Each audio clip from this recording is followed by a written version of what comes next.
What is an upset tax sale? By the end of this video, you'll know how upset tax sales work, how they're different than standard tax sales, and what your options are so that you can potentially get properties for half price or even less. Learn why the upset tax sales are absolutely not for the inexperienced, but if you know what you're doing, you can crush it at this sale. Understand the critical due diligence that you need to do before the sale so that you can bid safely and, most importantly, profitably. And find out the surprising reason that the smart bidders actually wait till the last minute to do a lot of their due diligence.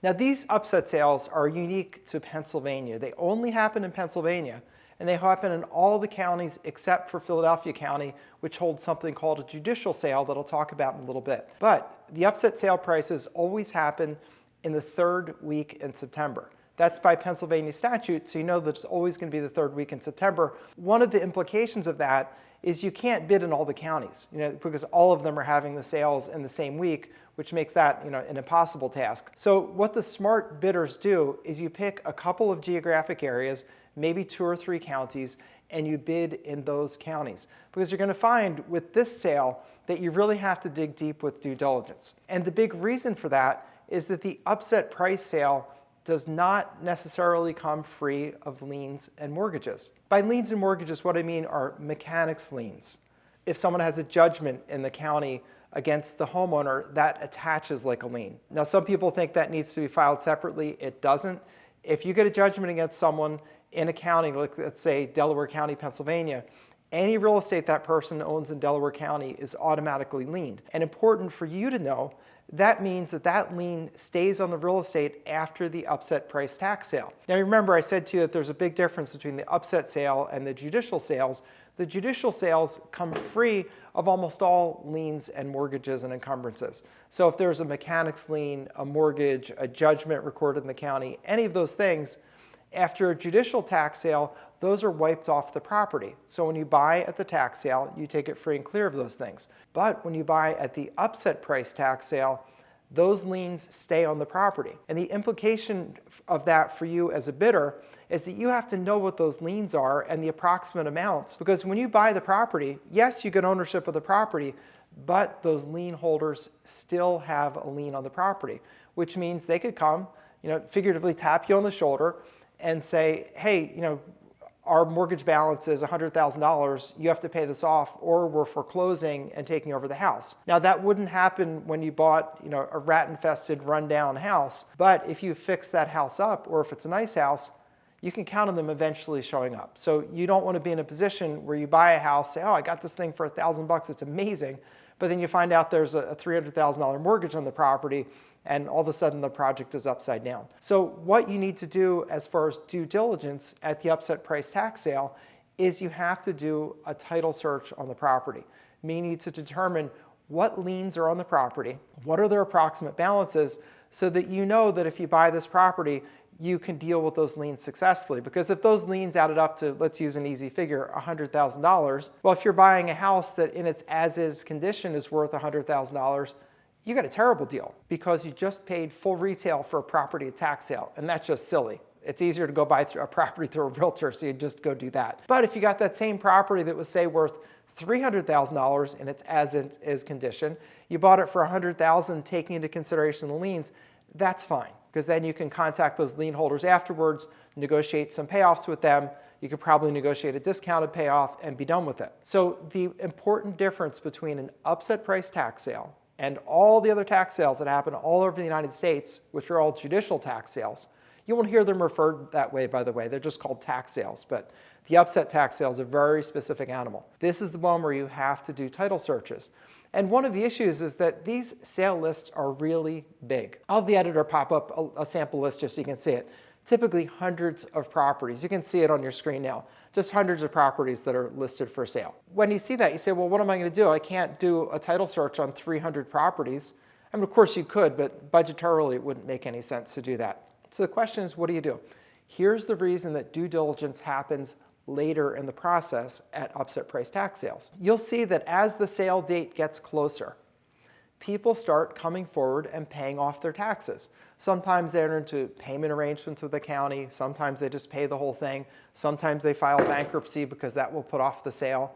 That's all happening, and the intensity of it is in the last 10 days prior to the sale.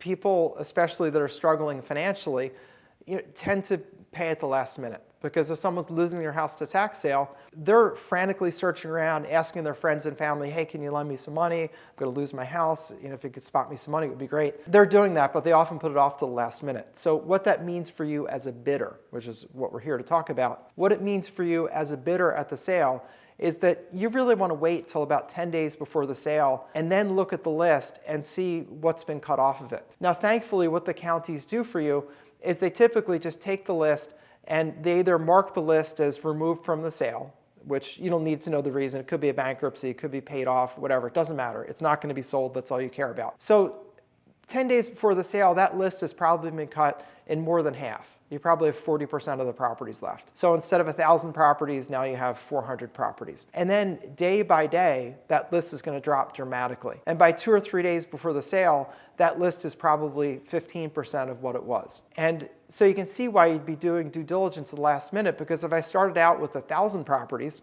and now 3 days before the sale, I have 150 properties, that's a lot more manageable as far as due diligence goes. So let's talk about the due diligence that you need to do. Number one, you need to check on the liens on the property. Now, there are a couple of resources for this. There's a service called DataTree with First American that I like very much. They give you basically an abbreviated, inexpensive title search. It's not perfect by any means, but it's really good. DataTree can give you a good idea of what liens are on a property. What I would do with that is just look at it and rule out properties as your only goal. So maybe you're down from 1,000 properties to 150 properties. You get your DataTree reports. Maybe you knock out another 100 properties. So now it's 3 days before the sale, and you're sitting there down to 50 properties. This is getting much more interesting. Then with those 50 properties, then you're going to dive deeper and check on the liens and mortgages. I'll put up a DataTree report so you can see what one looks like. So if you look on your screen, you'll see a sample DataTree report. A couple of things and tricks with that. With the DataTree report, you'll see that there are sometimes like 3 mortgages showing up, and they don't really make any sense. Like you see a mortgage for $100,000, then another mortgage for $90,000, 7 years later, and then you see another property for $100,000 8 years after that, and you're saying, well, why there can't be all these mortgages on the property? And you're right, there aren't. A lot of times, what mortgage lenders do is they don't actually go into the public records and mark the mortgage as what we call satisfied. In layman's term, that means it's paid off and no longer a lien on the property. A lot of times those papers never get filed. They do things like mail them to the homeowner who gets them, doesn't know what to do with them. They're supposed to take them to the courthouse and file them. They don't know that. So the mortgage is still what you would call in the industry open. Now, if you look at it, you'd say, well, that can't be open. They don't have it's a $200,000 property. It doesn't have $300,000 worth of liens on it. And then you look and say, okay, that first mortgage for $100,000, that 7 years later, there was a $90,000 mortgage. That's just them doing refinance because interest rates drop. Okay, so that's that one. And then there's a $90,000 mortgage. Oh, and then there's a $100,000 mortgage. Oh, they've refinanced it later and took a little bit of cash out. So that explains that. So there's really just one. Sometimes the best you can do is an intelligent guess. Sometimes that's all you can do. Now you can decide from a perspective of risk management to skip those. You can. I don't think you should, but just look it over and use your common sense. Upset sales are not perfect by any stretch of the imagination, but you can get properties incredibly cheaply. Cheapest property I ever got an upset tax sale, get this, $275 for an actual house. You can see the picture of it. It's incredible, $275 for a house. Now, this was not in the best neighborhood, wasn't the most beautiful place, needed a lot of work, but it was still $275. So, let's say that I bought that house and then did a full title search and discovered, oh my gosh, there were 3 liens against the property. I'm completely wrong. What would I lose? $275 plus my title search cost of probably $175. And I'd walk away from that deal. So you can take intelligent risks. Just I wouldn't want to spend $50,000 for that property. Would I spend $275? All day, because chances are I can take care of that anyway. And also, all is not always lost. You may be approaching the mortgage lender and say, look, you got this lien. I'd like to satisfy it. It's this rundown, terrible house. They'll often work with you. And so this is a game of, it's not the simplest game and simplest way to acquire properties, but it's the cheapest way to acquire properties. But your cost is some complication. And that's why you need to develop some expertise to participate in the upset tax sales. And also remember, you can always skip the upset tax sale. Like every other tax sale in America is a judicial sale, a free and clear sale, so that they come without the liens and mortgages. So, it's just a balance. And the due diligence is kind of similar, at least the part I'm going to talk about next, which is your physical due diligence. Now understand, tax sale properties are properties where someone hasn't paid the taxes for 3-4 years in some cases. So if you can't afford to pay the taxes on your house, which typically run a little under 2% of the home value per year. Now, those of you who are feeling very persnickety, it's actually 1.7% average. It actually varies across states, like New Jersey and Texas are very high. They can be above 2%. National average 1.7%. So between friends, we'll call it 2%. So if you get a house that, say, is a $100,000 house, that means its taxes are going to be around $2,000 per year. People don't pay the taxes for, so let's say, 4 years, worst case scenario. So they owe $8,000 in principal, and interest and penalties are high in unpaid taxes. So let's just double the bill to $16,000. So they owe $16,000 in taxes.